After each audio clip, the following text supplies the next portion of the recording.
good. Coach, you got a little break with these guys. Can you talk about these guys coming back after a pretty extended break? Yeah, it was good to get them back in here yesterday. Had great meetings, got a great workout in. Very blessed and thankful to be to get it in today. We know a lot of bad weather's coming. We want to wish, everybody's in our prayers in the surrounding area. We want to make sure we're taking precaution with these kids and taking care of them and providing opportunities to make sure they're safe because we love them and they're ours. And but we're blessed and thankful to the good Lord for letting us get it in again today. And that's practice 10. We're 10 out of 15. That's 2 out of 3. And in Amory, Mississippi, that'd be 67%. All right, and so we're further along than we were this time last year. We still got a lot we want to get better on. We spent a lot of time in goal line short yardage today and situational. Well, that's all of our helmet days. We'll be in pads for the rest of the time, which is more convenient. It's hard to play football without pads on. And so we're looking forward to getting after it again Thursday and having a real physical practice. But our kids were smart over the break. We continue to build this culture the right way and excited for how they handle spring break with no issues. And we're excited about continuing to move forward with spring ball. Coming off that scrimmage Friday, I know it's been an extended period, but just looking at that film, can you give me an idea what you thought, especially from an offensive line perspective, quarterback play? Yeah, I know I sound like a broken record a lot, Glenn, but I just feel like we're a more bigger physical football team than we were this time last year. We got more bodies. We're able to roll 3 groups in there, from the skill spots all the way through the line and have a real college football practice, which is convenient for everybody because you can get more reps and get more work in. Quarterback-wise, I thought Ty made some phenomenal plays both ways. He's got to eliminate the disastrous play. Made some great plays and some disastrous plays. It's unfortunate when he's in a red jersey because that takes away a lot of his skills, but he's got to learn to play that way in practice, and he will. He's young. Zach continues to grow and learn. He made some really good plays too. He had the scramble for the long touchdown, and then Trey's been steady Eddie. He's just really consistent and made some good throws. Defensively, Malik Short's made some plays. It was good to see. Swayze Bozeman's been a standout all spring. Avery Hobbs is really coming on and settling into that jack linebacker spot, which he had a great spring at last year. And because we had no depth at inside linebacker, he had to move to inside backer. And then we were able to move him back at the end of the year. But that's his home, and he's really taken to it. And he's had a nice spring as well. Jerquan Scott is really coming on at left guard. Bryson Mays is coming on at center. And I think our young tight ends are playing well. Mitch Sellers and Luke Baker and Cole Cavallo have really had good springs too. Jacarius Caston's been a guy that stood out all spring through 10 practices. Really dynamic with the ball in his hand, really giving us another good number 2 with Brownlee. Hayes Maples. If we can get everybody in our program to play as hard as Hayes Maples does, we're going to win a lot of football games. I've seen a lot of growth in our kicking game. Again, because we got so much more depth. Our units, we had great punt versus punt return competition the other day. We were able to go full groups because we got more players.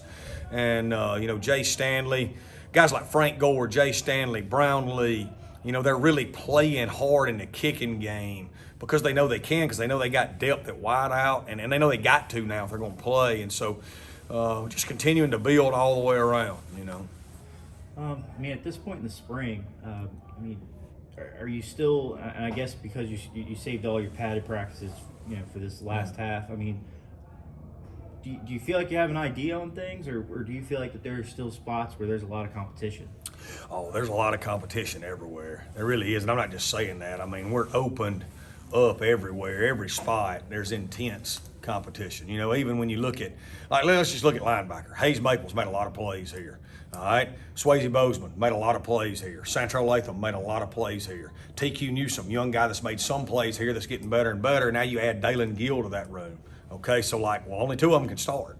Okay, and that's something that's kind of filtering throughout our program. You look at running back. Frank and Dejon ended up the year really, really good for us, and now you add Janari Dean and Kenyon Clay, and Rambo finished the year well. So, we're only playing 1 to 2 running backs at a time. So there's competition filtering throughout everywhere. The only part, we feel like we got to shore some things up. We got to continue to learn our system on the D-line. We're talented there, but we got to learn the system. And then we feel like we've got to continue shoring up just a few spots on the O-line. Not that we don't have players there, but we just got to find the right 5. Like I said, Jerquan and Bryson Mays, Ty Keem really coming on. Bolding's playing well. But we continue to work every day. Could you touch on your comfort level at the tackles? Two, you feel comfortable with 2, 3, you really feel good at 4 guys at this point? No, really only one. Tykeem Doss is playing really good at a high level. Paul's an older guy at center, Paul Gaynor. That knows our system and loves Southern Miss. He's got to continue to get stronger and continue to get more consistent. And then we got 2 young guys in Calvin McMillan and James Middleton that are really talented, but they haven't played very much football. So they're learning on the run, very complex offensive system coupled with going against a very complicated defensive system. They got 5 more practices. Peyton McKinnon's in that mix too. 5 more practices plus a June, plus a July, plus 22 practices of fall camp to get ready for the season. But we got to continue taking steps, every day with that group. Is that position still a point of interest in the portal? Oh, going yeah. Forward? Yeah. We'll always look to upgrade our team, in any way, shape, or form. But yeah, if we can add another O-lineman that's a legitimate football player, yeah, we would definitely look to do that. I think you kind of touched on it, but just at this point in general, which position group do you feel like has made the biggest jump from last season to now? Well, the biggest jump, I guess, would probably have to be O-line and quarterback, just because, we didn't play very well up front last year on the O-line. And then we didn't have a quarterback by the end of the year. So now we're playing a lot better on the O-line. They're all back. We've added talent, and we've added 2 young quarterbacks plus Trey Lowe's back. So now you got Ty Key, Zach Wilkie, Trey Lowe. So we got a lot more talent in the quarterback room. They're older. And then we got more talent in the O-line room, and they're a year older. So that's probably the biggest jump in our football program. But we needed to make big jumps there, right? Because we weren't very good at those 2 spots. You talk about having Zay back today behind Brownlee. Yeah, Zay, that was good to have Zay back, because it gives us 3 legitimate X's with all 3 groups. Because Brownlee's had a great spring, Jalen May's having a phenomenal spring, and now you get Zay back to compete, so they're all competing, right there. And Zay's a young kid that's got a lot of talent out of McGee, Mississippi, played for Teddy Dice, and he's got a bright future here. Coach, can you talk about Tylan Knight and how he's ended up here? Yeah, so Tylan, number one, him and Cam Harrell give us 2 phenomenal stars at position, which is our nickel position. Cam played at a high level for us last year. Tylan's played at a high level his whole life. They're both very similar from the standpoint they were high school running backs. They were Power 5 signees, and they ended up at Southern Miss. They're both great kids. There he is coming in right there. Tylan's a smiler. He reminds me of me from the standpoint of you never see him with a frown on his face. He understands that it's his responsibility to impact others in a positive way. He takes that responsibility very serious. He was that way at Pearl. I knew that. His high school coach is like an uncle to me, John Perry. He was my dad's O-line coach for a long time. So I've known Tylan since he was a young kid. He's got a great mom and dad. Came from a great football program with a culture very similar to ours. And he walks around with a chip on his shoulder every day, a lot like me. He's been told he was too short to be a great football player his whole life, and he wakes up every day wanting to prove everybody wrong. And that's Southern Miss, right? We wake up every day and people tell us what we can't do, and there's nothing we can't do here. And we wake up every day trying to prove that wrong. And so he's a great fit for here. He's already taken on a leadership role. He'll be dynamic in the kicking game. He's doing a great job on defense. And there may be some times we slip him in on offense too, moving forward once he gets everything down. But we're glad he's here.